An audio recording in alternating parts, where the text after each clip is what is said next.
Chapter 2. The Unsinkable Ship.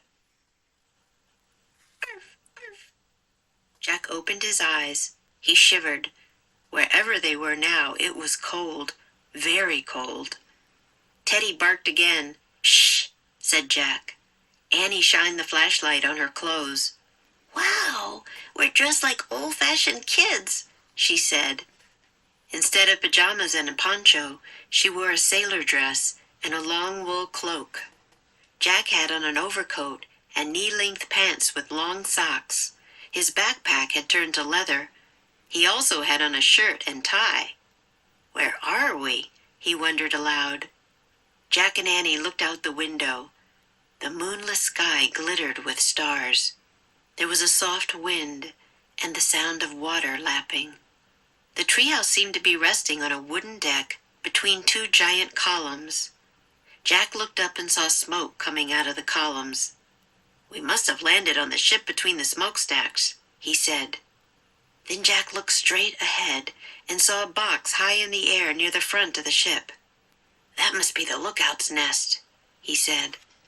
Jack sat back in the treehouse and opened their book. Annie handed him the flashlight. "Let's find out where we are," he said. He turned to a picture of a huge ocean liner. By the light of the flashlight, he read, "Late at night, on April 14, 1912, an English ocean liner was making her first voyage across the Atlantic Ocean. She was going to New York City. Carrying 2,200 passengers, the ship was 4 city blocks long.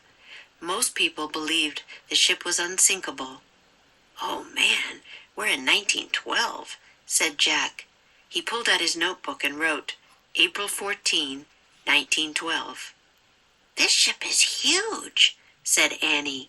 "How will we ever find a gift to help free Teddy?" "You can't go looking for a gift," said Jack. "You have to wait until someone gives it to you." "Right," said Annie with a sigh. "Well, I guess we just have to be ourselves, like Morgan said, and maybe we'll get lucky." "This is hard," said Jack. The little dog whined. "Don't worry, Teddy," said Annie. "We'll free you from your spell."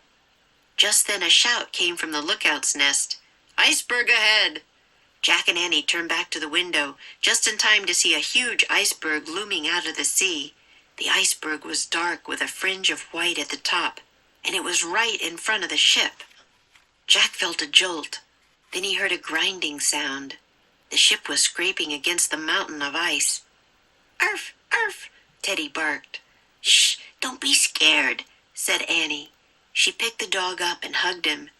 The scraping sound stopped. The ship slid past the iceberg until they lost sight of it. The night was calm again. "See?" Annie said to Teddy. "It was just a little bump. This ship is unsinkable." But Jack was worried. "Wait, I have to read more about this," he said. "Don't read now, Jack," said Annie. "It's time to get the gift. Come on, Teddy." She picked up the little dog and the flashlight, and she climbed out the treehouse window. "Hey, don't take the flashlight," said Jack, but Annie was gone. "Annie," called Jack. He heard a soft, "Yikes." Annie stuck her head back in the treehouse. "Bad news," she said in a whisper. "I think you'd better see this." Jack threw his stuff into his knapsack. He put it on and climbed out the window. Annie was standing by the ship's railing, holding Teddy. Without a word, she shined the flashlight on a life preserver hanging from the railing. In big black letters were the words, RMS Titanic. Magic Treehouse Book 17 Tonight on the Titanic Chapter 2.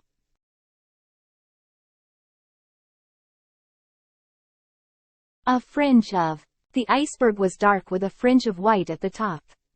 Lose sight of. The ship slid past the iceberg until they lost sight of it. In a whisper. Bad news, she said in a whisper.